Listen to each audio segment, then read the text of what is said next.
to support me, aren't you? Support you, yes. Lie for you, no. Come on, Mac. Thanks. Well, it is your fault. Yeah, thanks. Mac, you got yourself into this situation. You've got to get yourself out of it. Even if that does mean telling a colleague, a personal friend, that they're not going to get the partnership they thought was theirs on a plate. It was a very awkward situation. Oh, made worse by you. We know that Steve and Caroline would have made excellent partners. They're probably both ready to take over the responsibility right now. But you can only give one of them the partnership. You went and gave them both the distinct impression they were going to be made partners. When did I? Around about the time you told them they were going to be made partners. I'm a doctor, Kate, not an administrator. Oh, then you should be used to giving people bad news, shouldn't you? Oh, where's Jo? It's her turn to bring in the milk. Give her a chance. She's only a few minutes late. If we had up all the minutes we've given to her over the years, we'd have a What? lot of minutes. Anyway, I'm not bothered about the milk. She promised to lay out my morning calls, and she knew I had an early start. You've got morning calls? Yeah? Why do you sound so surprised? No reason, no. But I think Matt wants a word this morning. Yeah, he probably wants me to cover for him or something. Well, Mac can... Mac and what? Nothing. Mac. Caroline, come here, we're in my room. Sorry, I've got a visit list as long as my arm later. Yes, but, That went well. What, Mama? Hi, Steve. Fancy we're out of milk. Helen, why don't we go and get some milk from the corner shop? Listen, I'll go. No, you stay where you are. Yeah, do the exercise. We've got 5 minutes. Yes, right. Is something wrong? No. As a matter of fact, I wanted to have a word. Steve, sit down. Right, that's wonderful. See you soon then. Oh, there's Bernard just come in for his breakfast. That was Ivy. She was talking about the reunion. There's no butter. Oh, I'm sorry.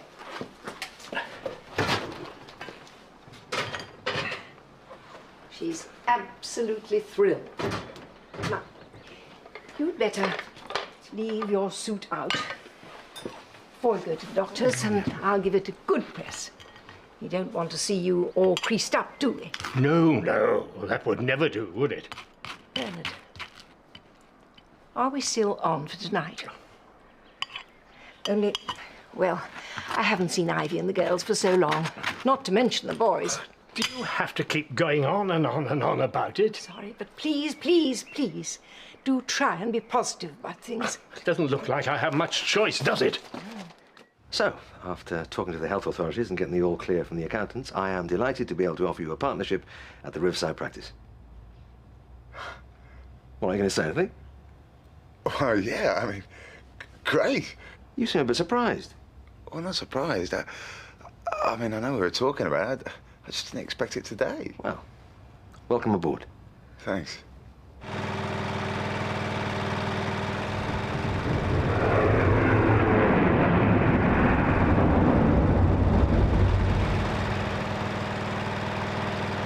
Bernard! Come on, love. You'll be late for your appointment. Oh, no. Bernard! Oh, my dear. You look as if you've seen a ghost. I am going to swing for that man one day. I'm sure he was only doing what seemed right. How? By building up Caroline's hopes, only to have them knocked down again. She'll be so upset when she finds out. Who's next? Hi, partner. Welcome to the grown-up world of general practice partnership. Welcome to meetings, more paperwork and more meetings. Thanks. You've got Mrs. Wickham next, sir. Mrs. Wickham. Still some shrapnel in there, then?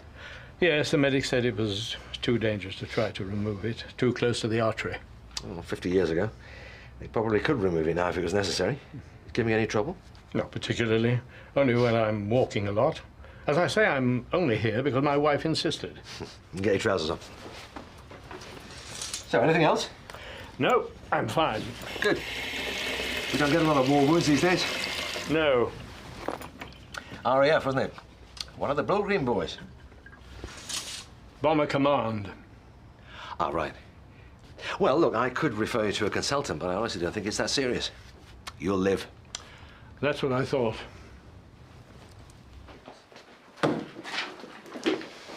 And the next one, please. Mr. Hardiman. Oh, and I'm really chuffy, Steve. Thanks. Mr. Hardiman. Morning, all. Morning! It's good news about Steve, isn't it? What, got another job, has he? No, he's been made a partner. Hadn't you heard? No, I hadn't actually. Where's Mac? He's in his office. Caroline.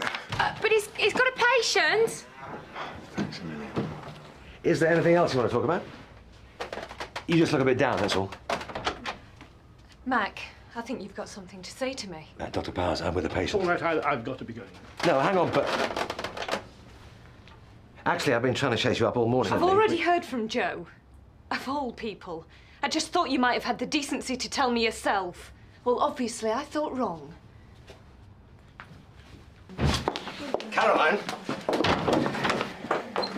Dr. Powers?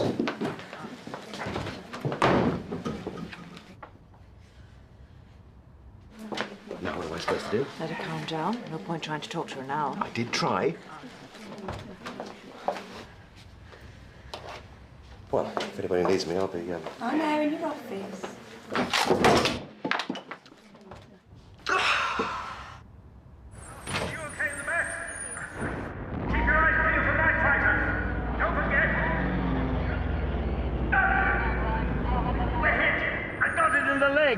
I've got to try and lose him. Bernard! It's not my fault, Johnny. It's not my fault. No, it's all right, old son. It's all right. Come on, let's get you out of there, eh? Come on, easy, easy. It's all right.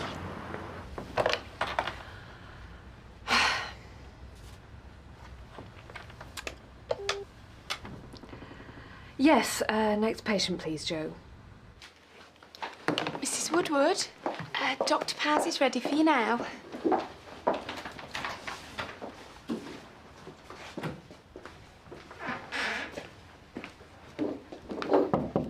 Come in.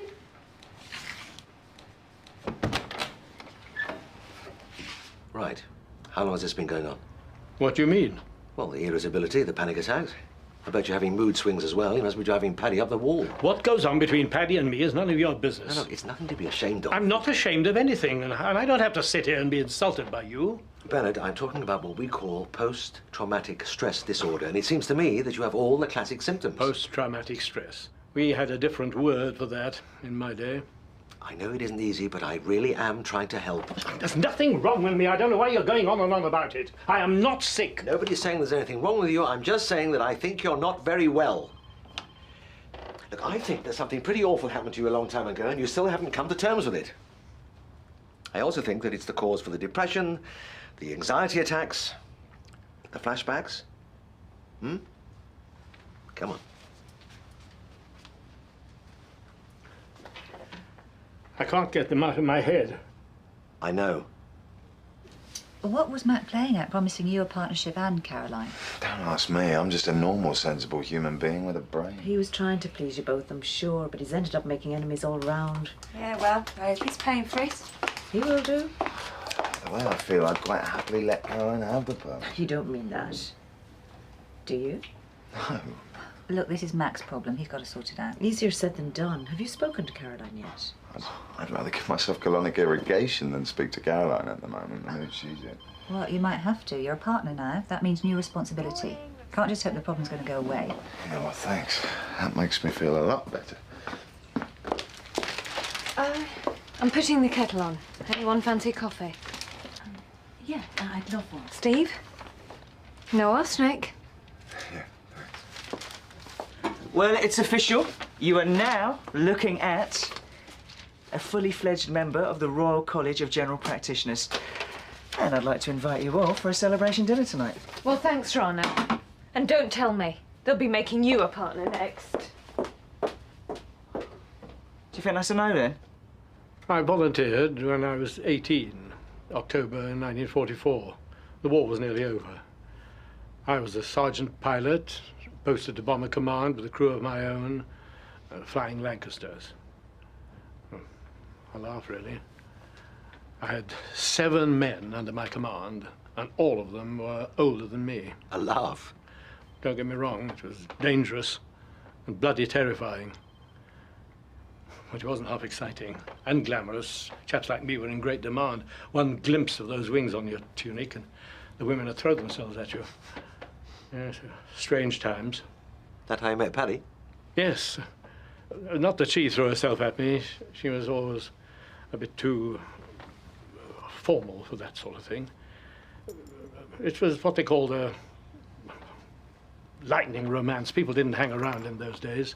If you met Miss Wright, well, time was a precious commodity in the war. A chap didn't know if each night was going to be his last. How many missions did you fly? Operations, ops. The Yanks flew missions. Sorry. I flew 17. Kiel, Essen, Berlin, Dresden. Dresden? That's the raid where thousands of British and American bombers set fire to an undefended city. Well, Dresden was a long flight and it wasn't going to be pleasant. And Johnny, you know, my pal, and he'd been my navigator from the start, he was acting peculiarly all that day, very quiet. And later in the crew room, he told me he wasn't well. He just had a bad feeling. Well, because chaps got those bad feelings all the time, especially before a big op. And so... So? So I refused his request. I told him he had to fly as my navigator that night. I'll never forget the look in his eyes. But what else could I do? I was the captain. You were a boy of 18. I was the captain. We took off late that evening. Finding the target was easy. We could see the fire miles away. We dropped our incendiaries into the fire, and Johnny set a course for home. I was looking forward to seeing Paddy the next morning. I sent her a Valentine card. And, well, things had cooled off a bit, and I just wanted to know if she'd sent one to me. The boys were beginning to relax. They always did on the way home. I kept telling them to keep their eyes peeled for night fighters. Keep your eyes peeled for night fighters. But it was still a surprise when that Jerry jumped us. The cockpit took a direct hit with chunks of red-hot metal flying all over the shop. That's when I got the shrapnel in my leg. I managed to lose him, and I called on the RT to pose to see if they were okay. And that's when I noticed that John had copped it. He'd been killed instantly.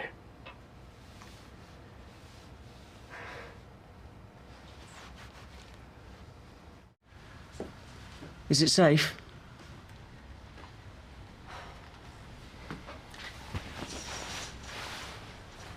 I just wanted to apologise. I didn't know. Oh, it's not your fault. And I'm sorry for getting in a strop. Kate explained. What a bummer. Yeah, well, that's one way of putting it. Here's my letter of resignation's the other. You don't mean that. I do. Look, I bet before all this happened you were happy here. I know this isn't the be-all and end-all of your ambitions, me neither, but, you know, you do a good job and people respect you. And those patients out there, they don't know if you're a partner or not, and they don't care. To them, you're just Dr. Powers trying to make them feel a bit better. Rana. That's what it's about, isn't it? You've been watching too much American TV. Too cheesy. Yeah. But it's just what I needed, thank you. You on for tonight? No, it's not every day I get my MRCGP, is it? Please? Look, can I think about it? Of course. Come in. Caroline. Oh, sorry, I didn't realise it. No, it's fine. I was just on my way out. Look, I'll see you later. Well, you'd better come in. I'm looking forward to seeing you grovel. Sorry, I didn't realise. What do you mean? Well, I misunderstood. I thought the trauma was to do with the Dresden raids, you know, killing all those people. Ah, that was war. Things happen in war. Dresden wasn't my fault, but I never stopped feeling responsible for what happened to Johnny. He'd been 75 this year. He knew there was a cannon shell out there somewhere with his number on it. I made sure they found each other. You know that's not true. I can't let myself believe otherwise. Look, Doc, I'd better go. Paddy and I are going to a squadron reunion tonight in Yorkshire. At the base? Yes. I'm not sure I think that's a very good idea. Well, we can't not go. The hotel's booked and everything. Besides, Paddy's keen to see her friends, you know, talk about old times. Yeah, well, that's precisely why I don't think you should go. Look, there's clearly a lot of unresolved guilt about Johnny's death. This reunion thing will just rake up a lot of memories, won't it? Memories that you can't cope with, so that's why the anxiety, stress, panic attacks.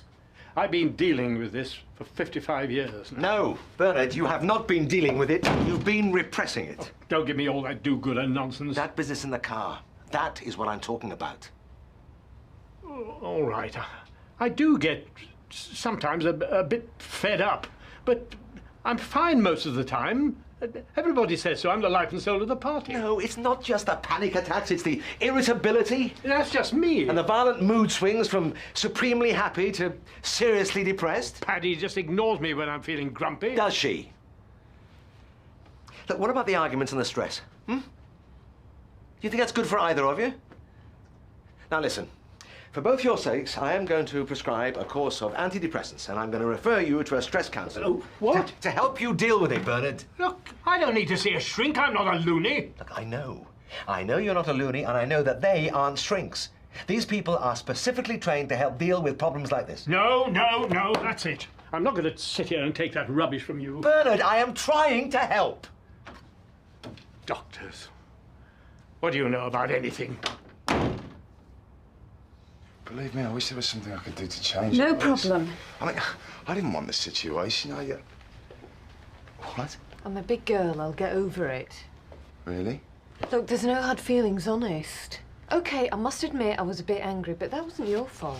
Well, that's true enough. So, how are you going to sort things out with Mac? Well, I think it's up to him to sort things out, don't you? Right. Haven't you got patience to see, boss? Don't start all that. I'm only joking. Good. Steve. Yeah. Congratulations. Thanks.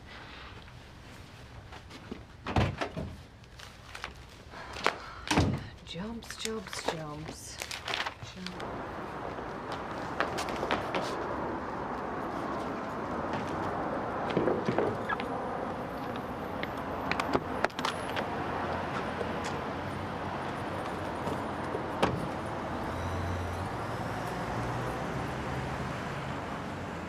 Face it, some people are arrogant and stubborn and they never change their ways. Come on, he's an old man. I'm not talking about Bernard, I'm talking about you.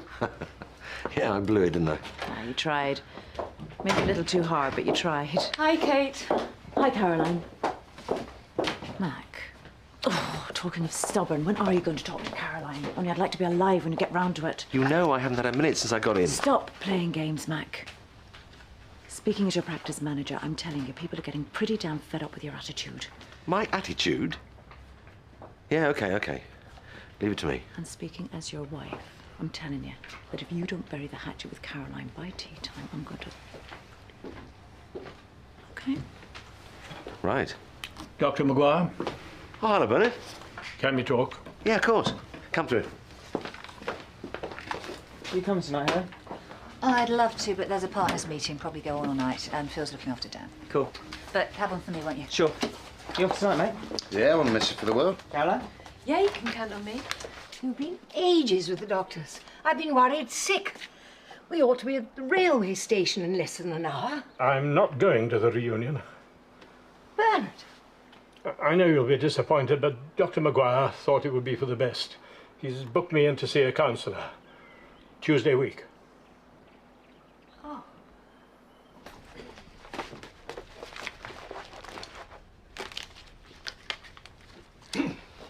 Caroline, hi. Hi. Had a good day? What do you think? Look, I'm really sorry about the misunderstanding about this partnership thing. It was entirely my fault, and I apologise unreservedly for any upset I might have caused. Have caused. Have caused, right. And I promise you that we'll look into the question of another partnership as soon as the opportunity arises. And I don't want you to think that this means that you're not valued very highly here at Riverside. Everyone thinks very well of you. And really want to keep you on the team. Well, you're only saying that because it's true. So you'll stay? Well, why shouldn't I stay? Yeah, good. Good. Ready? Absolutely, you fully fledged GP-ness. Come on then. Have fun, you guys, eh? Have fun. I wanted to see you, Dr. Maguire. Here I am. What can I do for you? I wanted to know why you are trying to ruin my marriage. Where's Bernard? He's at home. He is not coming to the reunion tonight. He says you think he needs a psychiatrist. No, no. What I said was... It's out of the question. Oh? I don't think you know what it did do to him. And I don't think you know what he's been through. Oh, don't I? Paddy, the counsellors I have in mind are good. They really are very good. They deal with servicemen who are suffering from post-traumatic stress disorder. That's people with experiences of Northern Ireland, the Gulf, the Falklands, etc. Post-traumatic stress disorder. So that's what it's called now. 50 years ago, it was called LMF, lack of moral fibre. And any pilot being guilty of that was sent out to clean out the latrines. Do you think Bernard is a coward? No, I don't. It isn't about cowardice. It's about the fact that his best friend was killed. He's told you about Johnny. Where are you going? Honestly. Oh, no, you're not. Hey? Monthly partners meeting. Might as well start as you mean to go on. Oh, well, it's just I told... Oh, unless you prefer to go out and have a good time. Okay. They're not as bad as everyone makes out. Kate drones on about the cost of paper clips and boring stuff, but Mac's usually asleep by 10:30. 10:30? I don't know what Bernard has told you, but I wasn't in love with him. I was in love with Johnny. His best friend. Yes. Bernard and I were good friends, very good friends. I think Bernard needed me, or someone like me. And of course, I was proud of him. It was very pleasant to be seen on the arm of a young flyer. But it wasn't the real thing. I knew that when I met Johnny. But you were still seeing Bernard. It was bad luck to split up crews. If Bernard had found out about me and Johnny, he would have had to have replaced him. So we just carried on and hoped that Bernard would remain in the dark. So, Paddy, the night that Johnny died, what happened? They raided Dresden the night before St. Valentine's Day. Earlier that morning, Johnny had asked me to marry him, and I'd accepted. We were both very happy. Johnny wasn't nervous about the raid. Well, as I said, it's bad luck to split up crews. So I said that I wanted him to fly. And then there was that terrible tragedy with the night fighter. Next morning, I got Bernard's Valentine's card. Well, I didn't tell him about Johnny. I never did. We just carried on as usual. And we married straight after the war. Oh, Paddy, all I care about is my patient. And I really do believe that the best thing you can do for Bernard is to talk to him. Tell him the truth about you and Johnny. What? Look, he believes that he's responsible for his death. He needs to get rid of the guilt. And tell him that I never really loved him all along. I honestly believe that if you were to tell Bernard what really happened... It would kill him. He's riddled with guilt enough as it is. And you think that I'm not? I don't want to hurt you, Bernard. But I had to tell you the truth. I hope this doesn't change your feelings towards me. It doesn't. Really? No. Because I knew about Johnny. I knew from the start. He told me the day he died. He wrote me a letter the day of the raid after I'd refused his request not to fly. I suppose I knew that all along you'd never really loved me. And when Johnny came along, you found the real thing. I suppose that's why I ordered him to fly. Bernard, I didn't know that... I know. Nobody knew. I didn't want you to know. I felt ashamed. Johnny's death wasn't your fault.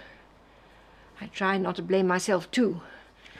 But there was a war on. No. If I hadn't ordered Johnny to fly, he wouldn't have died that night, so he might have been killed in the next raid. Who knows? But What, Bernard?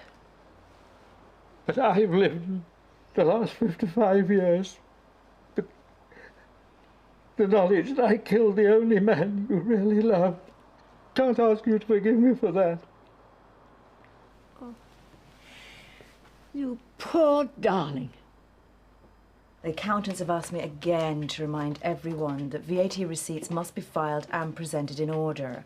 It's not much to ask. At every hour that they spend sorting out the receipts costs us money. So please, in order to save time and money, can you just sort out your own receipts before you give them to me, okay?